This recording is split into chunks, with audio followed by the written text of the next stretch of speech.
Commercial area ਹੈ ਨਹੀਂ ਹੈ, ਇਹਨੂੰ ਬਣਾਇਆ ਜਾ ਰਿਹਾ ਹੈ।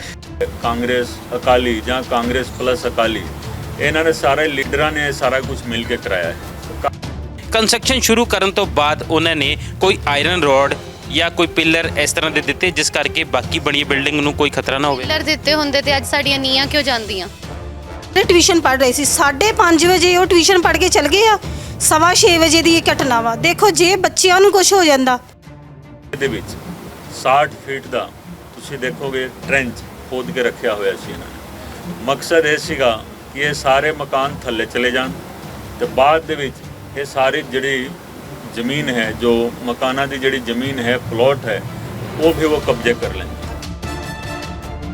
ਸਾਡੀ ਮਦਦ ਜਿਹੜਾ ਐਮਐਲਏ ਸਾਡੀ ਮਦਦ ਕਰ ਰਿਹਾ ਉਹੀ ਪਾਰਟੀ ਦਾ ਕੌਂਸਲਰ, ਜਦ ਕਿ ਉਹ ਕਾਂਗਰਸ ਤੋਂ ਸ਼ਿਫਟ ਹੋ ਗਿਆ, ਉਹ ਅੱਜ ਸਾਡੇ ਕੋਲ ਪੈਸੇ ਮੰਗ ਕਿ ਹੋਟਲ ਦੇ ਨਾਲ ਇਹ ਜ਼ਮੀਨ ਡਿੱਗੇਗੀ, ਇਹਨੂੰ ਵੀ ਹੋਟਲ ਦੇ ਵਿੱਚ ਲੈ ਲਾਂਗੇ। ਵਿਜੇ ਸ਼ਰਮਾ ਨੈਸ਼ਨਲ ਬਿਲਡਰ ਵਾਲੇ ਜੀ ਹਾਂਜੀ, ਨੈਸ਼ਨਲ ਵਾਲੇ ਥੇ। ਉਹ ਕੋਈ ਮਾਲ ਵਗੈਰਾ ਬਣਾਉਣਾ, ਕੀ ਬਣਾਉਣਾ ਮੈਨੂੰ ਨਹੀਂ ਪਤਾ ਕੀ ਬਣਾਉਣਾ ਇਹਨਾਂ ਨੇ, ਪਰ ਇਹਨਾਂ ਨੇ ਖੁਦਾਈ ਜਿਸ ਤਰ੍ਹਾਂ 20 ਫੁੱਟ ਕਰਨੀ ਹੁੰਦੀ ਆ, ਇਹਨਾਂ ਨੇ 50 ਫੁੱਟ ਕੀਤੀ। ਐਗਰੀਮੈਂਟ ਤੇ ਉਹਨਾਂ ਨੇ ਮੰਨੇ ਹੀ ਨਹੀਂ। ਅਸੀਂ ਕਿਹਾ ਐਗਰੀਮੈਂਟ, ਕਹਿੰਦੇ ਜੀ ਮੈਂ ਤੇ ਪੈਨ ਹੀ ਨਹੀਂ ਰੱਖਦਾ, ਮੇਰੀ ਤੇ 2.5 ਕਰੋੜ ਦੀ ਜ਼ੁਬਾਨ ਹੈ। ਐ ਪਕੜ ਕੇ ਇਹਦੇ ਵਿੱਚ ਐਸਪੈਕਟ ਨੇ, ਇੱਕ ਤਾਂ ਐਸਪੈਕਟ ਹੋ ਗਿਆ ਕਿ ਜੋ ਮਕਾਨ ਡੈਮੇਜ ਹੋਏ ਨੇ ਉਹ ਕੌਣ ਠੀਕ ਕਰਾਏਗਾ, ਕਿਉਂਕਿ ਉਹ ਰਿਪੇਅਰ ਉਹਦੇ ਵਿੱਚ ਨਹੀਂ ਹੋ ਸਕਦਾ, ਠੀਕ ਹੈ, ਉਹ ਨਵੇਂ ਸਿਰੇ में बनाना पड़ेगा। दूसरा एस्पेक्ट ये है कि वो अनुमति किसने दी थी 60 फीट ट्रेंच बनाउन दी। ਇਹ ਜੋ ਤਸਵੀਰਾਂ ਤੁਸੀਂ ਦੇਖ ਰਹੇ ਹੋ ਆਪਣੀ ਸਕਰੀਨ ਤੇ, ਇੱਕ ਘਰ ਦੀ ਫਰਸ਼ ਕਿਸ ਤਰ੍ਹਾਂ ਜ਼ਮੀਨ ਦੇ ਅੰਦਰ ਧਸ ਗਈ ਹੈ ਤਾਂ ਜ਼ਮੀਨ ਦੇ ਅੰਦਰ ਐਡਾ ਵੱਡਾ ਖੱਡਾ ਜੋ ਤੁਹਾਨੂੰ ਦੇਖਣ ਨੂੰ ਮਿਲ ਰਿਹਾ, ਇਹਦੀ ਖਬਰ ਕੁਝ ਦਿਨ ਪਹਿਲਾਂ ਲਾਈਵ ਭਾਰਤ ਨੇ ਦਿਖਾਈ ਸੀ ਤੇ 2 ਸਾਲ ਪਹਿਲਾਂ ਵੀ ਲਾਈਵ ਭਾਰਤ ਨੇ ਦਿਖਾਈ ਸੀ। ਜਦੋਂ ਇਹ ਬਿਲਡਿੰਗ ਬਣਨੀ ਸ਼ੁਰੂ ਹੋਈ ਸੀ ਉਦੋਂ ਤਰੇੜਾਂ ਪੈਣੀਆਂ ਸ਼ੁਰੂ ਹੋ ਗਈਆਂ ਸੀ ਆਸੇ-ਪਾਸੇ, ਪਰ ਪ੍ਰਸ਼ਾਸਨ ਮੂੰਹ ਬੰਨੀ ਬੈਠਾ ਰਿਹਾ, ਕੋਈ ਕਾਰਵਾਈ ਨਹੀਂ ਕੀਤੀ, ਅੱਖਾਂ ਮੀਟੀਆਂ ਰਹੀਆਂ। ਪਰ ਅੱਜ ਮੰਜ਼ਰ ਇਸ ਤਰ੍ਹਾਂ ਆਇਆ ਕਿ ਆਸ-ਪਾਸ ਦੇ ਘਰਾਂ ਦੀਆਂ ਕੰਧਾਂ ਪਾੜ ਗਈਆਂ, ਛੱਤਾਂ ਪਾੜ ਗਈਆਂ, ਜ਼ਮੀਨ ਥੱਲੇ ਧਸ ਗਈ। ਤੁਸੀਂ ਸੋਚ ਸਕਦੇ ਹੋ ਇਸ ਪਰਿਵਾਰ ਦੇ ਉੱਤੇ ਕੀ ਗੁਜ਼ਰੀ ਹੋਏਗੀ ਜਾਂ ਇਸ ਘਰ ਦੇ ਵਿੱਚ ਰਹਿਣ ਵਾਲੇ ਦੇ ਉੱਤੇ ਕੀ ਗੁਜ਼ਰੀ ਹੋਏਗੀ ਜਦੋਂ ਉਹਨਾਂ ਦੇ ਪੈਰਾਂ ਦੀ ਜ਼ਮੀਨ ਥੱਲੇ ਨਿਕਲ ਜਾਂਦੀ ਹੈ। ਅਕਸਰ ਇਹ ਕਹਾਵਤ ਤੁਸੀਂ ਸੁਣੀ ਹੋਣੀ, ਪੈਰਾਂ ਦੀ ਜ਼ਮੀਨ ਨਿਕਲਣੀ, ਪਰ ਇੱਥੇ ਤਸਵੀਰਾਂ ਦਿਖਾ ਰਹੀਆਂ ਤੁਹਾਨੂੰ ਕਿ ਜ਼ਮੀਨ ਕਿਸ ਤਰ੍ਹਾਂ ਨਿਕਲ ਜਾਂਦੀ ਇੱਕ ਘਰ ਦੀ ਤੇ ਘਰ ਦਾ ਕੀ ਮੰਜ਼ਰ ਹੈ, ਤਸਵੀਰਾਂ ਤੁਸੀਂ ਦੇਖ ਸਕਦੇ ਹੋ। ਤੇ ਇਸ ਵੇਲੇ ਘਰ ਦੇ ਮਾਲਕ ਵੀ ਸਾਡੇ ਨਾਲ ਮੌਜੂਦ ਨੇ, ਆਪਾਂ ਉਹਨਾਂ ਨਾਲ ਗੱਲਬਾਤ ਕਰਾਂਗੇ। ਸਭ ਤੋਂ ਪਹਿਲਾਂ ਆਪਾਂ ਉਹਨਾਂ ਨਾਲ ਗੱਲਬਾਤ ਕਰਾਂਗੇ। ਹਾਂਜੀ, ਕੀ ਨਾਮ ਤੁਹਾਡਾ? ਜੀ ਮੀਨੂ ਜੀ, ਕਿੰਨੇ ਚਿਰ ਤੋਂ ਤੁਸੀਂ ਇੱਥੇ ਰਹਿ ਰਹੇ ਹੋ? ਮੈਂ ਤੇ ਮੈਰਿਜ ਤੋਂ ਬਾਅਦ ਸਮਝ ਲਓ 25 ਸਾਲ ਹੋ ਗਏ ਮੇਰੀ ਮੈਰਿਜ ਨੂੰ। ਉਸ ਤਰ੍ਹਾਂ ਮੇਰੇ ਹਸਬੰਡ ਇੱਥੇ 50 ਸਾਲ ਤੋਂ ਰਹਿ ਰਹੇ ਨੇ। 25 ਸਾਲ ਤੁਹਾਡੀ ਮੈਰਿਜ ਨੂੰ ਹੋ ਗਏ, ਪਰ 25 ਸਾਲ ਪਹਿਲਾਂ ਇੱਥੇ ਕੀ ਸੀ? 25 ਸਾਲ ਬੈਠਣਾ ਪਿੱਛੇ ਇੱਥੇ ਗ੍ਰੈਂਡ ਹੋਟਲ ਇੱਕ ਬਣਿਆ ਹੋਇਆ ਸੀ, ਠੀਕ ਹੈ, ਤੇ 2 ਸਾਲ ਤੋਂ ਇੱਧਰਲੀ ਸਾਈਡ ਤੇ ਜੋ ਵੀ ਹੈ ਬਿਲਡਿੰਗ ਬਣ ਰਹੀ ਹੈ। ਇਹ ਬਿਲਡਿੰਗ ਬਣਨ ਤੋਂ ਪਹਿਲਾਂ ਇੱਥੇ ਕੀ ਸੀ? ਖਾਲੀ ਮੈਦਾਨ ਸੀ, ਖਾਲੀ ਪਲਾਟ ਸੀ। ਹਾਂਜੀ, 2 ਸਾਲ ਤੋਂ ਪਹਿਲਾਂ ਬਿਲਕੁਲ ਮੈਂ 25 ਸਾਲ ਤੋਂ ਮਤਲਬ 23 ਸਾਲ ਤੋਂ ਮੈਂ ਕੁਝ ਵੀ ਨਹੀਂ ਸੀ, ਕੋਈ ਧਮਕ ਨਹੀਂ, ਕੋਈ ਤਰੇੜ ਨਹੀਂ ਮਕਾਨ ਨੂੰ, ਕੁਝ ਨਹੀਂ, ਐਦਾਂ ਹੀ ਅਸੀਂ ਰਹਿ ਰਹੇ ਸੀਗੇ, ਠੀਕ ਹੈ। ਪੇਂਟ ਵਗੈਰਾ ਕਰਾ ਲਿਆ, ਠੀਕ ਹੈ। ਬਾਕੀ 2 ਸਾਲ ਤੋਂ ਜਿਉਂ ਇਹਨੇ ਬਿਲਡਿੰਗ ਬਣਾਉਣੀ ਸ਼ੁਰੂ ਕੀਤੀ ਹੈ ਨਾ, ਸਾਰੇ ਮਕਾਨ 'ਚ ਤਰੇੜਾਂ ਭਰਨੀਆਂ ਸ਼ੁਰੂ ਹੋ ਗਈਆਂ। ਥੱਲੇ ਪਿੱਛੇ ਕੰਪਲੇਂਟ ਕੀਤੀ ਜਾ ਕੇ ਇਹਨੇ ਆਪਣੇ ਬੰਦੇ ਭੇਜੇ, ਸੀਮੈਂਟ ਭੇਜਿਆ, ਬਜਰੀ ਭੇਜੀ, ਖੁਦ ਮੈਂ ਆਪਣੇ ਪੈਸਿਆਂ ਦੇ ਉਹਨੂੰ, ਮਤਲਬ ਕਿ ਉਸ ਵੇਲੇ ਮੇਰਾ 10 ਕੌਣ ਕਿਸ ਦੀ ਬਿਲਡਿੰਗ ਬਣਦੀ ਪਈ ਹੈ? ਬਿਲਡਿੰਗ ਮੈਂ ਕੋਈ ਹੋਟਲ ਵਗੈਰਾ ਕੁਝ ਹੈ ਨਾ, ਹੋਟਲ ਦੀ ਵਿਜੇ ਥੋੜਾ ਵਿਜੇ ਸ਼ਰਮਾ ਨੈਸ਼ਨਲ ਬਿਲਡਰ ਵਾਲੇ। ਹਾਂਜੀ ਹਾਂਜੀ, ਨੈਸ਼ਨਲ ਵਾਲੇ ਥੇ। ਉਹ ਕੋਈ ਮਾਲ ਵਗੈਰਾ ਬਣਾਉਣਾ, ਕੀ ਬਣਾਉਣਾ ਮੈਨੂੰ ਨਹੀਂ ਪਤਾ ਕੀ ਬਣਾਉਣਾ ਇਹਨਾਂ ਨੇ, ਪਰ ਇਹਨਾਂ ਨੇ ਖੁਦਾਈ ਜਿਸ ਤਰ੍ਹਾਂ 20 ਫੁੱਟ ਕਰਨੀ ਹੁੰਦੀ ਆ, ਇਹਨਾਂ ਨੇ 50 ਫੁੱਟ ਕੀਤੀ। 50 ਫੁੱਟ ਕੱਟੋ, ਪਰਮਿਸ਼ਨ ਤੋਂ ਜ਼ਿਆਦਾ ਖੁਦਾਈ। ਪਰਮਿਸ਼ਨ ਤੋਂ ਜ਼ਿਆਦਾ ਖੁਦਾਈ, ਠੀਕ ਹੈ। ਪਰਮਿਸ਼ਨ ਤੋਂ ਜ਼ਿਆਦਾ ਖੁਦਾਈ, ਇਸ ਦਾ ਸਵਾਲ ਪਹਿਲਾਂ ਵੀ ਲਾਈਵ ਭਾਰਤ ਨੇ ਚੁੱਕਿਆ ਸੀ, ਪਰ ਉਦੋਂ ਕੋਈ ਹਾਸਾ ਨਹੀਂ ਹੋਇਆ ਸੀ। ਅੱਜ ਹਾਸਾ ਹੋਣ ਦੇ ਬਾਅਦ ਇਹ ਇੱਕ ਮੁੱਦਾ ਬਣ ਗਿਆ। ਇੱਕ ਘਰ ਦੀ ਫਰਸ਼ ਜ਼ਮੀਨ ਤੇ ਧਸ ਜਾਂਦੀ ਹੈ, ਲੜੀ ਬਣੇ 507 ਘਰ ਦੇ ਦੀਵਾਰਾਂ ਟੁੱਟ ਜਾਂਦੀਆਂ ਹਨ, ਪਰ ਕਾਰਨ ਕੀ? ਕਾਰਨ ਸਿਰਫ ਇੱਕ ਕਮਰਸ਼ੀਅਲੀ ਬਿਲਡਿੰਗ ਬਣਾਉਣ ਦੇ ਲਈ ਜ਼ਰੂਰਤ ਤੋਂ ਜ਼ਿਆਦਾ ਖੋਦਿਆ ਗਿਆ ਬੇਸਮੈਂਟ ਲਈ ਟੋਇਆ। ਇਸ ਦੇ ਵਿੱਚ ਇੱਕ ਹੋਰ ਸਵਾਲ ਉੱਠਦਾ ਹੈ ਕਿ ਇਹ ਖੁਦਾਈ ਦੀ ਪਰਮਿਸ਼ਨ ਕਿਸ ਨੇ ਦਿੱਤੀ? ਕਿਸ ਨੇ ਏਡੀ ਗਹਿਰੀ ਖੁਦਾਈ ਦੀ ਪਰਮਿਸ਼ਨ ਦਿੱਤੀ ਤੇ ਆਸੇ-ਪਾਸੇ ਬਿਲਡਿੰਗ ਬਣੀ ਹੋਣ? ਇਸ ਤੋਂ ਪਹਿਲਾਂ ਵੀ ਆਪਾਂ ਗੱਲ ਕਰੀਏ ਤੇ ਦੀਪ ਕੰਪਲੈਕਸ ਦੇ ਵਿੱਚ ਕਈ ਬਣੀਆਂ ਬਿਲਡਿੰਗਾਂ ਤਰੇੜ ਖਾ ਚੁੱਕੀਆਂ ਹਨ, ਕਈ ਖਾਲੀ ਹੋ ਚੁੱਕੀਆਂ ਹਨ। ਹੋਟਲ ਦੀ ਛੱਤ ਤੱਕ ਪਾੜ ਗਈ ਹੈ। ਸਭ ਤੋਂ ਪਹਿਲਾਂ ਉਧਰ ਆਵਾਜ਼ ਚੁੱਕੀ ਗਈ, ਉਸ ਤੋਂ ਬਾਅਦ ਹੁਣ ਤੁਸੀਂ ਦੇਖ ਸਕਦੇ ਹੋ ਕਿ ਇਹ ਘਰਾਂ ਦੇ ਕੀ ਮੰਜ਼ਰ ਹਨ। ਅਸੀਂ ਤੁਹਾਨੂੰ ਲਾਈਵ ਤਸਵੀਰਾਂ ਵੀ ਦਿਖਾਈਆਂ ਹੈ, ਜਿੱਥੇ ਕਿ ਜਦੋਂ ਸਭ ਤੋਂ ਪਹਿਲਾਂ ਗ੍ਰੈਂਡ ਹੋਟਲ ਦੀ ਬਿਲਡਿੰਗ ਡਿੱਗੀ ਸੀ, ਗ੍ਰੈਂਡ ਹੋਟਲ ਦੇ ਜਦੋਂ ਤਰੇੜਾਂ ਆਈਆਂ ਸੀ ਉਦੋਂ ਦੀ ਵੀ ਤਸਵੀਰਾਂ ਦਿਖਾਈਆਂ ਸੀ। ਪਰ ਹੁਣ ਪ੍ਰਸ਼ਾਸਨ ਵੱਲੋਂ ਤੁਹਾਡੇ ਵੱਲੋਂ ਕੀ ਅਪੀਲ ਕੀਤੀ ਗਈ ਹੈ? ਉਹ ਕਹਿ ਰਹੇ ਆ ਕਿ ਇਹ ਕਮਰਸ਼ੀਅਲ ਏਰੀਆ ਹੈ। ਕੌਣ ਕਹਿ ਰਿਹਾ? ਪ੍ਰਸ਼ਾਸਨ ਕਹਿ ਰਿਹਾ ਹੈ। ਕਮਰਸ਼ੀਅਲ ਏਰੀਆ ਕਿਸ ਤਰ੍ਹਾਂ ਹੋ ਗਿਆ? ਇਹ ਉਹਨਾਂ ਨੂੰ ਫੋਨ ਕੀਤੇ ਕਾਰਪੋਰੇਟ, ਰਜਿਸਟਰੀ ਤੁਹਾਡੀ ਕਮਰਸ਼ੀਅਲ ਹੈ? ਨਹੀਂ ਜੀ, ਤੇ ਜੇ ਕਮਰਸ਼ੀਅਲ ਏਰੀਆ ਨਹੀਂ ਹੈ ਤੇ ਏਰੀਆ ਹੁੰਦਾ ਤੇ ਸਰ ਬਾਹਰ ਪਾਰਕ ਨਹੀਂ ਹੋਣੀ ਸੀ। ਪਾਰਕ ਤੇ ਸੈਰ ਕਰ ਰਹੇ ਲੋਕੀ 70 80 ਸਾਲ ਤੋਂ। ਅੱਜ ਕਹਿ ਰਹੇ ਕਮਰਸ਼ੀਅਲ ਏਰੀਆ ਹੈ ਜੀ। ਕਮਰਸ਼ੀਅਲ ਏਰੀਆ ਹੈ ਨਹੀਂ ਹੈ, ਇਹਨੂੰ ਬਣਾਇਆ ਜਾ ਰਿਹਾ ਹੈ ਕਿ ਹੋਟਲ ਦੇ ਨਾਲ ਇਹ ਜ਼ਮੀਨ ਡਿੱਗੇਗੀ, ਇਹਨੂੰ ਵੀ ਹੋਟਲ ਦੇ ਵਿੱਚ ਲੈ ਲਾਂਗੇ ਤੇ ਕਮਰਸ਼ੀਅਲ ਏਰੀਆ ਬਣ ਜਾਏਗਾ। ਰਸੂਖਦਾਰਾਂ ਦਾ ਰਸੂਖ ਕਹੀਏ ਕਿ ਇੰਨਾ ਰਸੂਖ ਕਿ ਕਾਨੂੰਨ ਵੀ ਬਦਲ ਜਾਂਦੇ ਆ। ਕਾਨੂੰਨ ਬਦਲ ਜਾਂਦੇ ਆ ਇਹਨਾਂ ਦੇ ਹਿਸਾਬ ਨਾਲ, ਤੇ ਕਾਨੂੰਨ ਬਦਲ ਜਾਂਦੇ ਆ ਮਾਫੀਆ ਦੇ ਹਿਸਾਬ ਨਾਲ। ਮਾਫੀਆ ਦੇ ਹਿਸਾਬ ਨਾਲ ਕਾਨੂੰਨ 6 ਵਜੇ ਦੀ ਘਟਨਾ ਸੀ, ਠੀਕ ਹੈ। 5:30 ਵਜੇ ਮੇਰੇ ਹਸਬੰਡ ਟਿਊਸ਼ਨ ਪੜ੍ਹਾਉਂਦੇ, ਸਾਡਾ ਉਹੀ ਰੋਜੀ ਰੋਟੀ ਹੈ। ਸਾਰੇ ਬੱਚੇ, ਛੋਟੇ ਤੋਂ ਛੋਟੇ ਬੱਚੇ, ਵੱਡੇ ਬੱਚੇ, ਬਿਲਕੁਲ ਕੰਧ ਨਾਲ ਢੋ ਲਾ ਕੇ ਸਾਰੇ ਟਿਊਸ਼ਨ ਪੜ੍ਹ ਰਹੇ ਸੀ। 5:30 ਵਜੇ ਉਹ ਟਿਊਸ਼ਨ ਪੜ੍ਹ ਕੇ ਚਲ ਗਏ ਆ।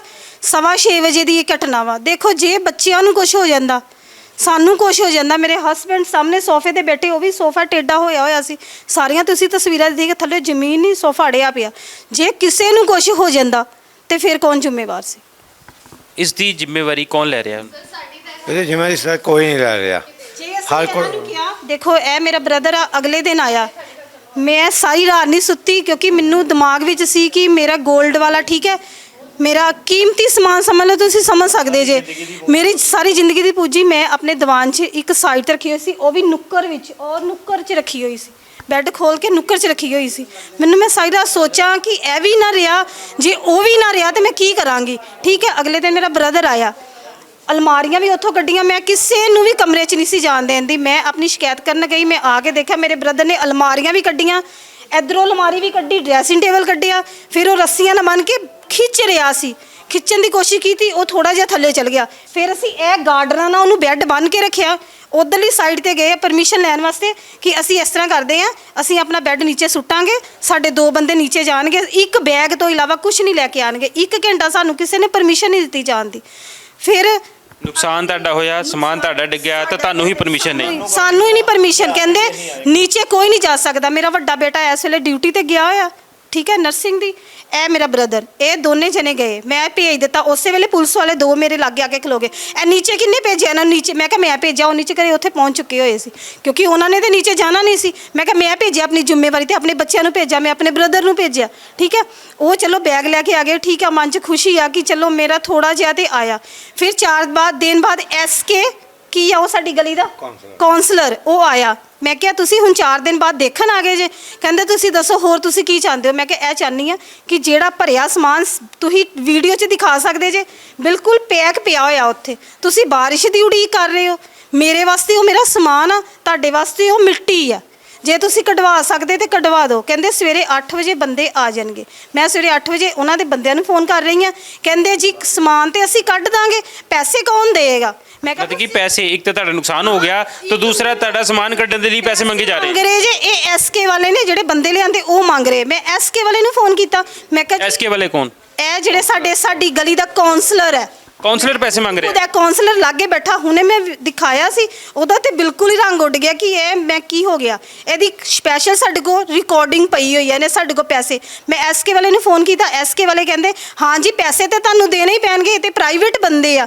ਮੈਂ ਕਿਹਾ ਜੇ ਤੁਸੀਂ ਆਪਣੀ ਜੇਬ 'ਚੋਂ 500-700 ਹਜ਼ਾਰ ਦੇ ਵੀ ਦਿਓਗੇ ਤੇ ਕੀ ਹੋ ਜਾਏਗਾ? ਤੁਸੀਂ ਸਾਡੇ ਮਹੱਲੇ ਦੇ ਜੇ ਕਿ ਮੈਂ ਪੈਸੇ ਵੀ ਦੇਵਾਂ, ਸਮਾਨ ਵੀ ਕਢਾਵਾਂ, 골ਡ ਕੱਢ ਲਿਆ, ਮੈਂ ਕੁਝ ਕੈਸ਼ ਵੀ ਹੋ ਸਕਦਾ ਮੇਰਾ, ਮੈਂ ਦੱਸ ਨਹੀਂ ਸਕਦੀ। ਯਾਨੀ ਕਿ ਇੱਕ ਤਰਫ ਤੁਹਾਡਾ ਨੁਕਸਾਨ ਹੋ ਜਾਂਦਾ, ਦੂਸਰੀ ਤਰਫ ਤੁਹਾਡੇ ਤੋਂ ਪੈਸੇ ਵੀ ਮੰਗੇ? ਹਾਂ, ਪੈਸੇ ਵੀ ਮੰਗੇ ਜਾ ਰਹੇ ਕਿ ਸਮਾਨ ਕਢਵਾਨੇ ਆ, ਪੈਸੇ ਦੇ ਦਿਓ। ਮੈਂ ਕਿਹਾ ਫਿਰ ਮੈਂ ਕਿਹਾ ਕਿੰਨੇ ਪੈਸੇ ਲਓਗੇ? ਉਹਨੇ ਫੋਨ ਕੱਟਤਾ ਕਿਉਂਕਿ ਅਸੀਂ ਰਿਕਾਰਡਿੰਗ ਕਰ ਰਹੇ ਸੀ। ਦੇਖੋ ਜਿਹੜਾ ਐਮਐਲਏ ਸਾਡੀ ਮਦਦ ਕਰ ਰਿਹਾ, ਉਹੀ ਪਾਰਟੀ ਦਾ ਕੌਂਸਲਰ, ਜਦ ਕਿ ਉਹ ਕਾਂਗਰਸ ਤੋਂ ਸ਼ਿਫਟ ਹੋ ਗਈ ਹੈ, ਉਹ ਅੱਜ ਸਾਡੇ ਕੋਲ ਪੈਸੇ ਮੰਗ। ਇਸੇ ਲਈ ਵਿਵੇਕ ਪ੍ਰਤਾਪ ਸਿੰਘ ਨੇ ਉਹਨੂੰ ਕੋਈ ਵੀ ਕਮੈਂਟ ਦੇਣ ਤੋਂ ਮਨਾ ਕਰ ਦਿੱਤਾ ਕਿ ਕੱਲ੍ਹ ਨੂੰ ਲੜਾਈ ਦੇ ਚਾਂਸ ਬਣ ਜਾਂਦੇ। ਉਹ ਸਮਝਦਾਰ ਹੈ, ਉਹਨਾਂ ਨੂੰ ਪਤਾ ਕਿ ਜਿਹੜੇ ਵੀ ਬੰਦੇ ਕਾਂਗਰਸ ਤੋਂ ਆਏ ਆ ਉਹਨਾਂ ਦਾ ਕੀ ਵਜੂਦ ਹੈਗਾ ਸ਼ੁਰੂ ਤੋਂ। ਉਸੇ ਲੁੱਟਣ ਖਾਣ ਤੋਂ ਸਾਨੂੰ ਕੁਝ ਨਹੀਂ ਮਿਲਦਾ। ਉਸ ਤੋਂ ਇਲਾਵਾ ਉਹ ਬਰਬਾਦ ਜ਼ਿੰਦਗੀਆਂ ਕਰਦੇ ਪਏ ਆ, ਸਭ ਇਹੀ ਰਹਿ ਤੁਸੀਂ ਵੀਡੀਓ ਥੋੜੀ ਦੇਖ ਸਕਦੇ ਜੇ ਜਰਾ ਜੀ।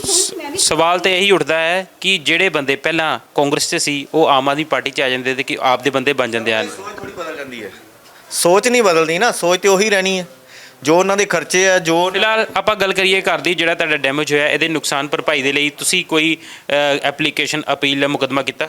ਸਰ ਐਪਲੀਕੇਸ਼ਨ ਦਿੱਤੀ ਹੋਈ ਕਾਰਪੋਰੇਸ਼ਨ ਆਫਿਸ, ਜਣੇ ਇੱਥੇ ਹੋ ਗਏ ਆ। ਸਿਰਫ ਹੋ ਕੇ ਦੇਖ ਕੇ ਚਲੇ ਜਾਂਦੇ ਆ, ਇਨਸਾਫ ਕੁਝ ਨਹੀਂ ਹੈ। ਤੇ ਜਿਨ੍ਹਾਂ ਵੱਲੋਂ ਬਿਲਡਿੰਗ ਬਣਾਈ ਜਾ ਰਹੀ ਸੀ, ਜਿਨ੍ਹਾਂ ਨੇ ਆ ਤੋੜਿਆ, ਜਿਨ੍ਹਾਂ ਦੇ ਕਰਕੇ ਤੁਹਾਡੀ ਬਿਲਡਿੰਗ ਡੈਮੇਜ ਹੋਈ, ਉਹਨਾਂ ਵੱਲੋਂ ਤੁਹਾਡੇ ਨਾਲ ਕੋਈ ਗੱਲਬਾਤ ਹੋਈ? ਸਰ ਉਹ ਆਂਦੇ ਆ ਗੱਲਾਂ ਬਾਤਾਂ ਕਰਕੇ ਚਲੇ ਜਾਂਦੇ ਆ, ਤੁਸੀਂ ਰੈਂਟ ਤੇ ਚਲੇ ਜਾਓ, ਤੁਹਾਨੂੰ 10,000 ਰੁਪਏ ਮਹੀਨਾ ਰੈਂਟ ਦਿੱਤਾ ਜਾਏਗਾ, ਬਟ 1-2 ਮਹੀਨੇ ਦਿੱਤਾ ਜਾਏਗਾ। ਬਾਅਦ ਚ ਅਸੀਂ ਮੰਗਤਿਆਂ ਵੱਲੋਂ ਉਹਨਾਂ ਕੋਲੋਂ ਮੰਗਣ ਜਾਵਾਂਗੇ ਕਿ 10,000 ਰੁਪਏ ਦੇ ਦਿਓ, ਰੈਂਟ ਆ ਗਿਆ, ਔਰ ਇਹਨੂੰ ਕਹਿੰਦੇ ਬਿਲਡਿੰਗ ਨੂੰ ਰਿਪੇਅਰ ਕਰਕੇ ਦੇਵਾਂਗੇ। ਰਿਪੇਅਰ ਹੋਣ ਵਾਲੀ ਬਿਲਡਿੰਗ ਰਹਿ ਨਹੀਂ ਗਈ ਹੁਣ। ਰਿਪੇਅਰ ਕਰਕੇ ਦੇਣਗੇ ਤੇ ਤੁਹਾਨੂੰ ਰੈਂਟ ਤੇ ਭੇਜ ਰਹੇ। ਹਾਂਜੀ, ਉਹ ਬਲਬਲੀ ਸਾਨੂੰ ਨੈਸ਼ਨਲ ਵਾਲੇ ਕਹਿੰਦੇ ਆ ਵਿਦ ਫੈਮਿਲੀ 5 ਘਰ ਵਾ, ਤੁਹਾਨੂੰ 10,000 ਰੁਪਇਆ ਦੇ ਦਿੰਦੇ ਆ, ਤੁਸੀਂ ਆਪਣੇ ਰੈਂਟ ਚਲ ਜਾਓ। 10,000 ਰੈਂਟ ਤੇ ਦੇ ਦਾਂਗੇ, ਬੱਤੀ ਦਾ ਬਿੱਲ, ਖਾਣ ਪੀਣ ਦਾ, ਸਾਡੀ ਤੇ ਕਮਾਈ। ਇਹ ਸਾਰੀ ਗਲੀ ਦੇ ਬੱਚੇ ਆਂਦੇ ਥੋੜੇ ਥੋੜੇ ਪੜਨ ਵਾਸਤੇ, ਥੋੜੇ ਚਲੋ ਦੂਰੋਂ ਵੀ ਆਂਦੇ, ਅਸੀਂ ਕਿਤੇ ਦੂਰ ਚਲ ਜਾਾਂਗੇ, ਸਾਡੀ ਤੇ ਕਮਾਈ ਦਾ ਸਾਧਨ ਵੀ ਖਤਮ ਹੋ ਜਾਏਗਾ। ਹੁਣ ਅਸੀਂ ਸਿਰ ਤੋਂ ਇੱਕ ਛੱਤ ਉੱਡ ਜਾਂਦੀ ਹੈ, ਸਿਰ ਤੋਂ ਇੱਕ ਛੱਤ ਉੱਡ ਜਾਂਦੀ ਹੈ, ਕਮਾਈ ਦਾ ਸਾਧਨ ਵੀ ਉੱਡ ਜਾਂਦਾ ਹੈ। ਪਰ ਜਿਹੜੇ ਇਸ ਦੇ ਲਈ ਦੋਸ਼ੀ ਮੰਨੇ ਜਾ ਰਹੇ ਹਨ, ਇਹਨਾਂ ਦੇ ਮੁਤਾਬਿਕ ਜਿਹੜੇ ਦੋਸ਼ੀ ਹਨ, ਜਿਨ੍ਹਾਂ ਦੀ ਬਿਲਡਿੰਗ ਬਣ ਰਹੀ ਹੈ, ਜਿਨ੍ਹਾਂ ਕਰਕੇ ਇੱਕ ਨਹੀਂ 5 ਤੋਂ 7 ਘਰ ਡੈਮੇਜ ਹੋਏ ਹਨ, ਇੱਕ ਨਹੀਂ 5 ਤੋਂ 7 ਘਰ ਡੈਮੇਜ ਹੋਏ ਹਨ, ਪਰ ਉਹਨਾਂ ਦੀ ਆਵਾਜ਼ ਕੌਣ ਚੁੱਕੇਗਾ? ਸਭ ਤੋਂ ਵੱਡਾ ਸਵਾਲ। ਉਹਨਾਂ ਦੀ ਲਈ ਇਨਸਾਫ ਦੀ ਮੰਗ ਕੌਣ ਕਰੇਗਾ? ਸਭ ਤੋਂ ਵੱਡਾ ਸਵਾਲ। ਤੇ ਜਿਹੜੇ ਇੱਥੇ ਕਸੂਰਵਾਰ ਹਨ, ਉਹ ਅੱਖਾਂ ਮਿਟੀ ਦੂਰ ਬੈਠੇ ਹਨ, ਤੇ ਪ੍ਰਸ਼ਾਸਨ ਵੀ ਉਹਨਾਂ ਦੇ ਨਾਲ ਉਹਨਾਂ ਦੀ ਹੀ ਗੱਲਬਾਤ ਕਰ ਰਿਹਾ ਹੈ। ਆਪਾਂ ਇਸ ਦੇ ਨਾਲ ਹੋਰ ਵੀ ਤਸਵੀਰਾਂ ਦਿਖਾਵਾਂਗੇ, ਹੋਰ ਵੀ ਡੈਮੇਜ ਬਿਲਡਿੰਗਾਂ ਦੀ ਤੁਹਾਨੂੰ ਤਸਵੀਰਾਂ ਦਿਖਾਵਾਂਗੇ। ਬਣੇ ਰਹੋ ਲਾਈਵ ਭਾਰਤ ਦੇ ਨਾਲ।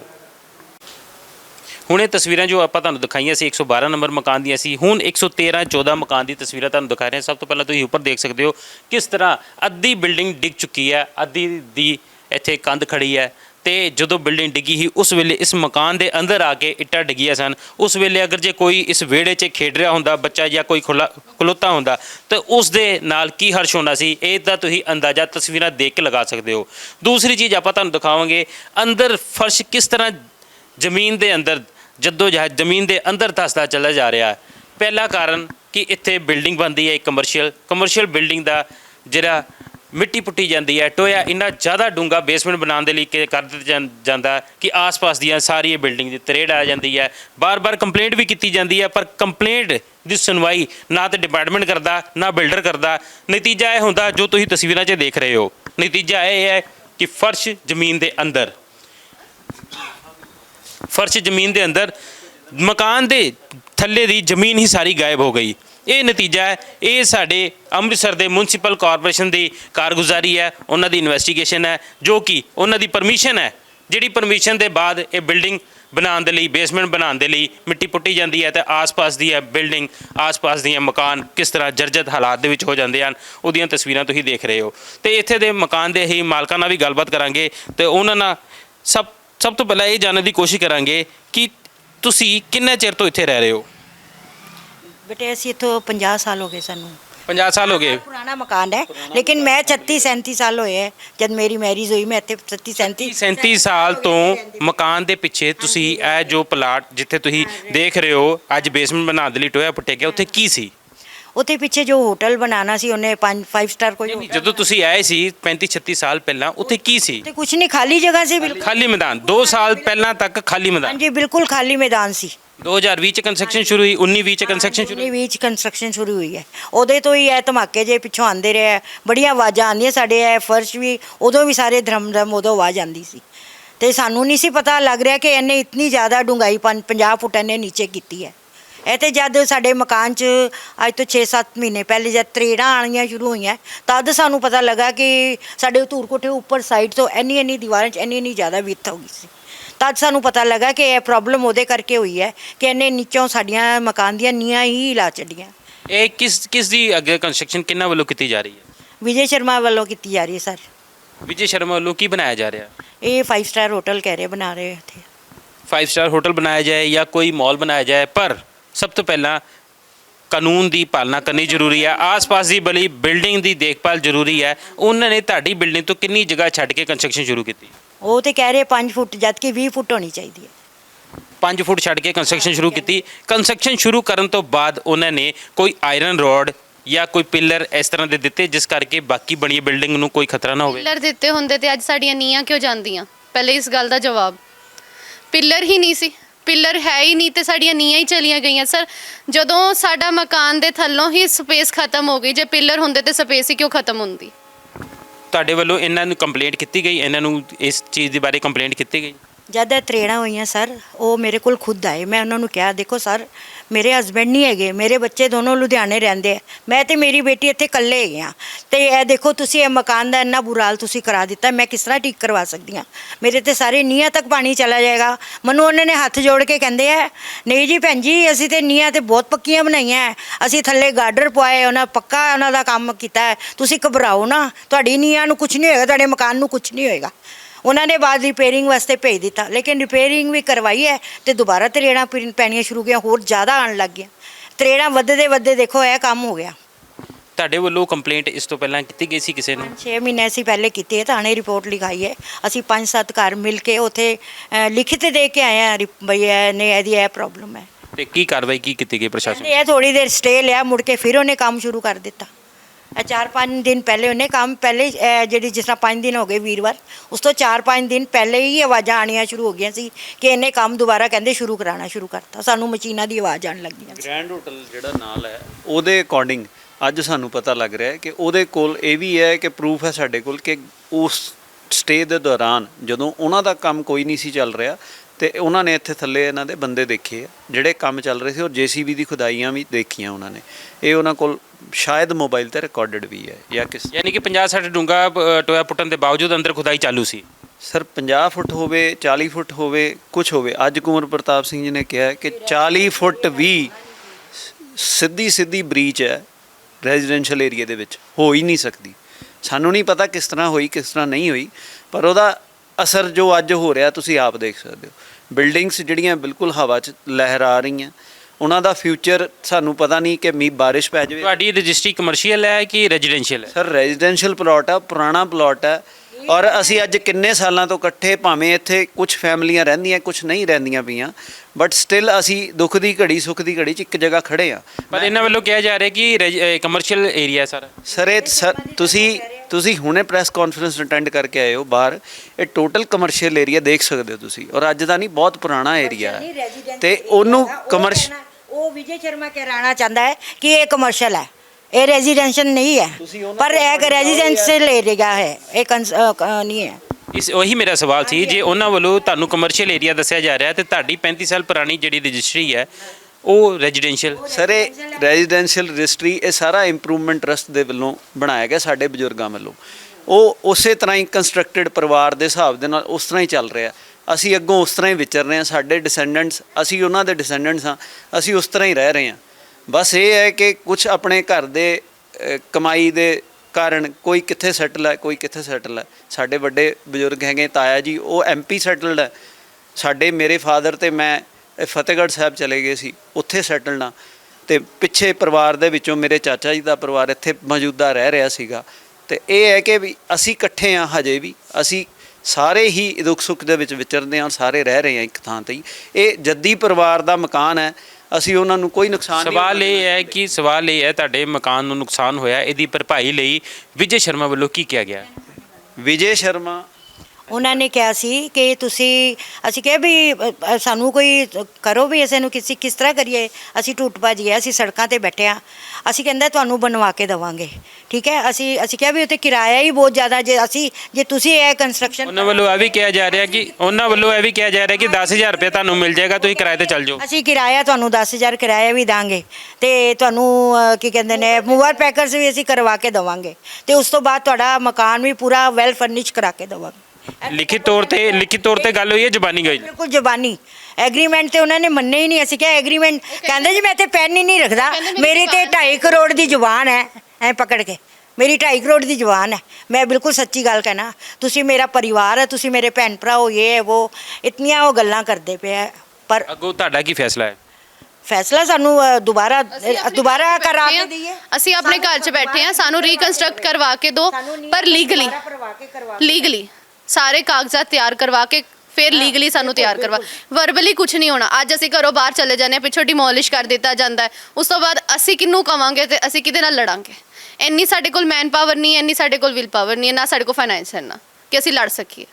ਤੇ ਡਿਪਾਰਟਮੈਂਟ ਵੱਲੋਂ ਤੁਹਾਡੇ ਨਾਲ ਕੋਈ ਗੱਲਬਾਤ ਹੋਈ? ਡਿਪਾਰਟਮੈਂਟ ਵੱਲੋਂ ਕੋਈ ਮਿਲਣ ਨੂੰ ਆਇਆ ਤੁਹਾਨੂੰ? ਡਿਪਾਰਟਮੈਂਟ ਆਂਦਾ ਉਹਨਾਂ ਨਾਲ ਆਂਦਾ, ਹੋਰ ਕਿਸੇ ਨਾਲ ਨਹੀਂ ਆਂਦਾ। ਮਿਊਨਿਸਪਲ ਕਾਰਪੋਰੇਸ਼ਨ ਦਾ ਡਿਪਾਰਟਮੈਂਟ ਤੁਹਾਡੇ ਕਹਿਣ ਤੇ ਆਇਆ ਤੁਹਾਡੇ ਵੱਲ? ਨਹੀਂ ਆਇਆ ਸਰ, ਇੱਕ ਦਿਨ ਬਿਲਡਰ ਸਰ ਆਏ ਸੀ, ਉਹਨਾਂ ਦੇ ਨਾਲ ਹੀ ਆਇਆ, ਬਾਕੀ ਕੋਈ ਨਹੀਂ ਆਇਆ। ਆ ਫਾਇਰ ਬ੍ਰਿਗੇਡ ਵਾਲਿਆਂ ਨੇ ਕੱਲ ਆਏ ਸੀ, ਇੱਕ ਟੀਮ ਆਈ ਸੀਗੀ ਜਿਹੜੇ ਕਹਿੰਦੇ ਸੀ ਸਾਡੀ ਅਲਮਾਰੀਆਂ ਤੇ ਨਾਲ ਵਾਲੇ ਆਂਟੀ ਦਾ ਬੈੱਡ ਨੀਚੇ ਗਿਰਿਆ, ਜਿਨ੍ਹਾਂ ਦਾ ਕੀਮਤੀ ਸਮਾਨ ਸਾਰਾ ਥੱਲੇ ਪਿਆ।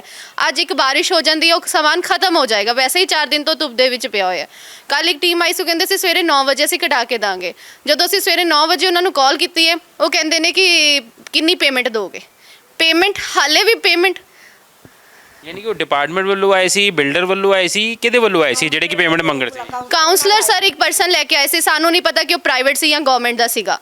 ਜੋ ਸਾਨੂੰ ਦੱਸਿਆ ਜਾਏਗਾ ਤਾਂ ਹੀ ਪਤਾ ਲੱਗੇਗਾ। ਸਾਡੇ ਵੱਲੋਂ ਉਹਨਾਂ ਨੇ ਕਿਹਾ ਸੀ ਕਿ ਕਾਗਜ਼ੀ ਕਾਰਵਾਈ ਕਰਦੇ ਟਾਈਮ ਲੱਗਦਾ ਹੈ, ਇਸ ਲਈ ਮੈਂ ਸ਼ਾਮ ਨੂੰ ਆਇਆ ਹਾਂ, ਬੰਦੇ ਲੈ ਕੇ ਆਇਆ। ਸਾਨੂੰ ਬਾਅਦ ਚੋਂ ਕਿਹਾ ਜਾਂਦਾ ਕਿ ਉਹ ਤਾਂ ਪ੍ਰਾਈਵੇਟ ਸੀ, ਉਹ ਤਾਂ ਪੈਸੇ ਲਏਗਾ ਹੀ ਲਏਗਾ। ਯਾਨੀ ਕਿ ਇੱਕ ਕਾਉਂਸਲਰ ਵੀ ਜਦੋਂ ਚੁੱਕਦਾ ਹੈ ਇਹਨਾਂ ਦੀ ਹੈਲਪ ਕਰਨ ਦੀ ਪੈਰ ਪੁੱਟਦਾ ਹੈ, ਉਦੋਂ ਉਹ ਵੀ ਪੈਸੇ ਮੰਗਦਾ, ਪ੍ਰਾਈਵੇਟ ਬੰਦੇ ਲੈ ਕੇ ਮੰਗਦਾ। ਸਵਾਲ ਮੇਰੇ ਕੋਲ ਰਿਕਾਰਡਿੰਗ ਪਈ ਹੈ ਠੇਕੇਦਾਰ ਦੀ, ਜਿਹਨੇ ਮੈਨੂੰ ਪੁੱਛਿਆ ਕਿ ਪੇਮੈਂਟ ਤੁਸੀਂ ਕਰੋਗੇ। ਮੈਂ ਕਿਹਾ ਪੇਮੈਂਟ ਕਾਦੀ ਕਰਨੀ ਹੈ, ਸਮਾਨ ਚੁੱਕਣ ਦੀ। ਮੈਂ ਕਿਹਾ ਤੁਸੀਂ ਕਾਉਂਸਲਰ ਸਰ ਦੇ ਨਾਲ ਆਏ ਸੀਗੇ, ਤੇ ਕਹਿੰਦਾ ਫਿਰ ਕਾਉਂਸਲਰ ਸਰ ਨੂੰ ਪੁੱਛ ਲਓ, ਜਦੋਂ ਕਾਉਂਸਲਰ ਸਰ ਆਣਗੇ ਨਾ ਮੈਂ ਤਾਂ ਉਦੋਂ ਹੀ ਆਵਾਂਗਾ, ਪੇਮੈਂਟ ਕਰ ਦਿਓ। ਮੈਂ ਠੀਕ ਉਸੇ ਵੇਲੇ ਕਾਉਂਸਲਰ ਸਰ ਨੂੰ ਕਾਲ ਕੀਤੀ। ਕਾਉਂਸਲਰ ਸਰ ਅੱਗੋਂ ਮੈਨੂੰ ਕਹਿੰਦੇ ਨੇ, ਉਹਨਾਂ ਦੀ ਰਿਕਾਰਡਿੰਗ ਵੀ ਮੇਰੇ ਕੋਲ ਪਈ ਹੈ, ਕਹਿੰਦੇ ਪੇਮੈਂਟ ਤਾਂ ਕਰਨੀ ਪਏਗੀ। ਜਦੋਂ ਉਹਨਾਂ ਨੇ ਸੁਣਿਆ ਪੇਮੈਂਟ ਕਰਨੀ ਪਏਗੀ, ਸਵਾਲ ਸਭ ਤੋਂ ਵੱਡਾ। ਪਰ ਇਸ ਘਰ ਦੇ ਵਿੱਚ ਜੋ ਮੌਜੂਦਾ ਹਾਲਾਤ ਤੁਸੀਂ ਦੇਖ ਰਹੇ ਹੋ, ਇਸ ਘਰ ਦੇ, ਉਹਦੇ ਲਈ ਕੌਣ ਪੈਰ ਪੁੱਟੇਗਾ, ਕੌਣ ਇਹਨਾਂ ਦੀ ਸਾਰ ਲਏਗਾ, ਕੌਣ ਇਹਨਾਂ ਦੇ ਘਰ ਨੂੰ ਦੁਬਾਰਾ ਇਹਨਾਂ ਦਾ ਸੁਪਨਿਆਂ ਦਾ ਘਰ ਉਸੇ ਤਰ੍ਹਾਂ ਸਜਾ ਕੇ ਦੇਗਾ ਜਿੱਥੇ ਇਹਨਾਂ ਦੇ ਜੰਮੇ ਪਲੇ, ਜਿੱਥੇ ਖੇਡੇ, ਜਿੱਥੇ ਬਚਪਨ ਬੀਤਿਆ, ਤੇ ਜਿੱਥੇ ਇੱਥੇ ਵਿਆਹ ਕੇ ਆਈ ਔਰਤ ਦਾ ਬੁਢਾਪਾ ਬੀਤ ਰਿਹਾ। ਪਰ ਸਵਾਲ ਉਹੀ ਕਿ ਉਹ ਘਰ ਜਿਹੜਾ ਉਜੜ ਜਾਂਦਾ, ਜਿਸ ਦੀ ਜ਼ਮੀਨ ਥੱਲੇ ਨਿਕਲ ਜਾਂਦੀ ਆ, ਉਸ ਦਾ ਕਸੂਰਵਾਰ ਕੌਣ ਤੇ ਇਹਨਾਂ ਦੀ ਇਨਸਾਫ ਦੇ ਲਈ ਕੌਣ ਅੱਗੇ ਆਏਗਾ? ਲਾਈਵ ਭਾਰਤ ਨੇ ਪਹਿਲਾਂ ਵੀ ਇਹ ਸਟੋਰੀ ਦਿਖਾਈ, ਬਾਰ-ਬਾਰ ਦਿਖਾਈ, ਅੱਜ ਵੀ ਡੰਕੇ ਦੀ ਚੋਟ ਤੇ ਦਿਖਾਉਂਦਾ ਹੈ ਸਟੋਰੀ ਕਿ ਇੱਥੇ ਕਸੂਰਵਾਰ ਕੌਣ ਹੈ ਤੇ ਕੌਣ ਇੱਥੇ ਤੜਪ ਰਿਹਾ ਆਪਣੀ ਜਾਨ ਮਾਲ ਤੇ ਆਪਣੀ ਵਸੀਅਤ ਲਈ, ਆਪਣੇ ਇੱਕ ਸੁਪਨੇ ਦੇ ਘਰ ਦੇ ਲਈ, ਜੋ ਕਿ ਅੱਜ ਡੈਮੇਜ ਹੁੰਦਾ ਜਾ ਰਿਹਾ ਹੈ। ਬਣੇ ਰਹੋ ਲਾਈਵ ਭਾਰਤ ਦੇ ਨਾਲ, ਇਸ ਤੋਂ ਜੁੜੇ ਹੋਰ ਵੀ ਤੁਹਾਨੂੰ ਅਸੀਂ ਤੱਥ ਦਿਖਾਵਾਂਗੇ। ਜੁੜੇ ਰਹੋ ਲਾਈਵ ਭਾਰਤ ਦੇ ਨਾਲ। ਕੈਮਰਾਮੈਨ ਸੁਖਿੰਦਰ ਕੋਹਲੀ ਨਾਲ ਕੈਲਾਸ਼ ਪ੍ਰਜਾਪਤੀ ਰਿਪੋਰਟ।